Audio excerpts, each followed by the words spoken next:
લોકમત ન્યૂઝમાં આપનું સ્વાગત છે।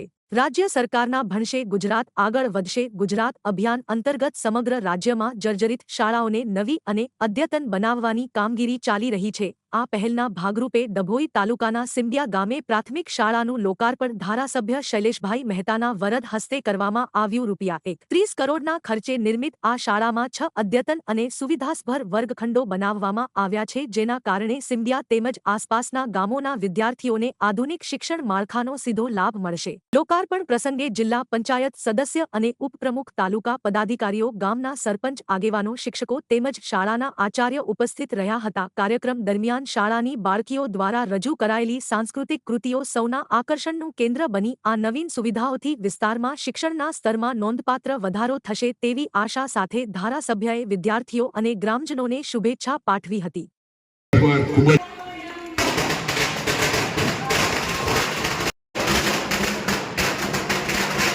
ભારતીય જનતા પક્ષનું જે સૂત્ર છે, સૌનો સાથ, સૌનો વિકાસ, સૌનો વિશ્વાસ, સૌના પ્રયાસ અને સર્વ શિક્ષા અભિયાન અંતર્ગત ડભોઈ તાલુકાના સિમડિયા ગામે સિમડિયા ગ્રુપ શાળાના આ વિદ્યાનું મંદિર કહેવાય એવા શાળાના મકાનનું આજે લોકાર્પણ કરવામાં આવ્યું છે।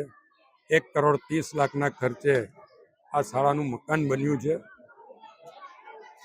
6 ઓરડા અને અદ્યતન શાળાના મકાન બદલ આ શાળામાં ભણતા તમામ વિદ્યાર્થીઓને હું અભિનંદન આપું છું, શિક્ષકોને અભિનંદન આપું છું અને ખાસ કરીને સરકાર જે રીતે આ વિસ્તારમાં શિક્ષણ માટે મોટી ગ્રાન્ટો ફાળવી રહી છે, ત્યારે